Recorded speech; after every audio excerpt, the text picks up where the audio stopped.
Assalamualaikum warahmatullahi wabarakatuh.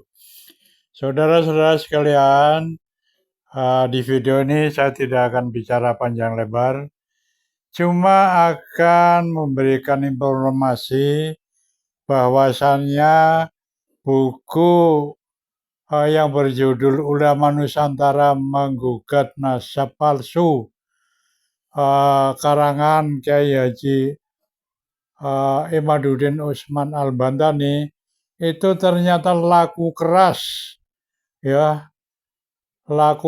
dibanding buku karangan Hanif Alatos, mantunya Rizik Syihab, ya. Buku karangan Hanif Alatos dan kawan-kawan secara keroyokan itu melempem, ya, kurang banyak yang beli, ya. Tapi ini buku Nusantara Menggugat Nasab Palsu, karangan Kiai Haji Imaduddin Usman Al-Bantani, laris manis kayak kacang goreng, ya. Banyak pembelinya, bisa dibilang bestseller lah, ya. Bestseller itu artinya penjualan yang luar biasa, gitu. Jadi laris manis. Memang isinya fakta semua. Beda sama buku karangannya Hanif Alatos dan kawan-kawan itu, di samping tidak bermutu juga terdapat sekurang-kurangnya 300 kesalahan yang sudah diteliti oleh Kiai Nur Isya. Ternyata beliau menemukan 300 kesalahan pada buku karangan Hanif Alatos dan kawan-kawan yang secara keroyokan itu. Nah, ini yang tanda tangan di situ, orang-orang yang ikut menandatangani berarti ikut berdosa dong. Itu dosa jariah karena memberitakan hal yang tidak benar, ya. Nah, kalau di bukunya karangan Kiai Haji Usman Al-Bantani adalah fakta semua. Tidak ada kesalahan, ada kesalahan tapi tipis sekali, bisa dikatakan mendekati 0%, ya. Artinya hampir sempurna, tapi yang nggak sempurna, sama buatan manusia nggak ada yang sempurna, ya. Untuk itu, ayo kita lihat bersama video berikut ini. Sebenarnya semuanya sudah tahu kesimpulan diskusi ilmiah JI, bahwa memang berdasarkan apa yang telah saya teliti, bapak-bapak juga mungkin udah banyak yang membaca buku yang sudah saya terbitkan, baik tentang kronik ilmiah perjalanan saya di dalam bagaimana selama 2 tahun lebih membahas tentang batalnya nasab balawi, kemudian berbagai macam buku-buku yang spesial, misalnya buku khusus tentang mengungkap manuskrip-manuskrip palsu yang diberikan oleh Rabita Alwiyah, dalam hal ini via Rumel Abbas. Itu juga ada semuanya, semua apa yang telah mereka atribusikan sebagai manuskrip-manuskrip di abad ke-6, 7 itu ternyata semuanya palsu, dan kiai-kiai bisa untuk melihatnya di buku mengungkap manuskrip-manuskrip palsu Ba'alwi versi Rumel Abbas. Kemudian juga buku yang terakhir yang kemarin, sekarang ini orang-orang lagi mencari buku itu, yaitu buku yang saya beri judul Ulama Nusantara Menggugat Nasab Palsu. Itu dalam beberapa bulan saja itu sudah hampir 1000, padahal harganya mahal, ya. Harganya itu diterbitkan oleh penerbit teman saya itu, karena saya itu kan nggak biasa untuk menulis kemudian ingin dijual gitu, enggak.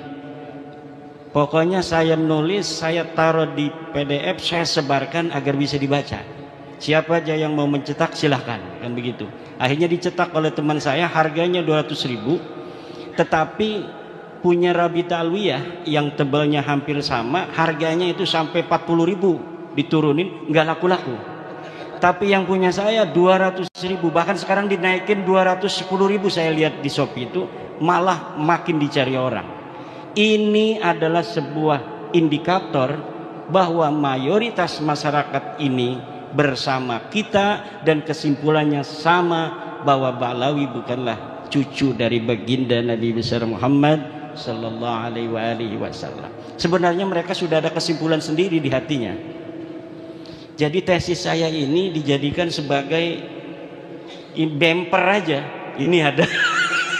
Padahal mereka udah dari dulu mungkin nggak percaya nih cucu Nabi tukang mintain duit begini. Nggak percaya cucu Nabi ada yang nyolong motor orang. Nggak percaya ada cucu Nabi. Semalam itu ada yang cerita di kampung apa di sana, semalam acara dia marawis, bawa anaknya perempuan, mohon ke kiai itu ke kamar mandi, ternyata nyolong duit di kamarnya kiai itu. Ini anaknya yang marawis ini, Habib itu. Nggak mungkin orang-orang yang menisbahkan diri pada Rasulullah kemudian mempunyai akhlak demikian. Nah, apapun itu sekarang buktinya sudah ada sebuah penelitian ilmiah.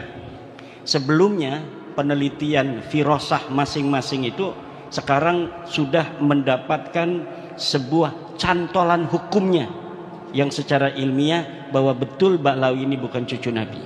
Dulu guru saya Yai Abuya Dimyati itu kalau ada Habib sini dele ya incu Nabi ya, ini matanya dibuka, dele ya incu Nabi asli ya, itu artinya beliau nggak percaya, tetapi tidak pakai dalil, tidak pakai data, itu kasfan, maka tidak bisa untuk diikuti karena kasfan itu tidak bisa diikuti. Jangankan mukasafah hanya dalam masalah nasab, hanya dalam masalah Ramadan saja, walaupun bertemu Nabi, malam kita bertemu Nabi mengatakan besok adalah Ramadan, itu tidak bisa dijadikan dalil untuk bisa menjadi patokan orang berpuasa. Nah gitu. Jadi mimpi, kasab dan sebagainya itu laisat hujjatan lil hukmi. Nah, saya ini mengadakan penelitian ilmiah. Benar nggak ini Habib ini cucu Nabi? Ilmiah itu berdasarkan 3 hal. Pertama adalah dia harus bersifat logis. Kedua harus empiris. Ketiga harus pragmatis. Logis artinya masuk akal. Yang empiris artinya berbasis fakta dan data. Pragmatis artinya penelitian ini harus ada kepentingan umat yang diperjuangkan, harus ada manfaatnya. Nah, Ba'lawi mengaku cucu Nabi dengan segala akhlak yang mereka pertontonkan, pendawiran wama syabaha yang terjadi di berbagai macam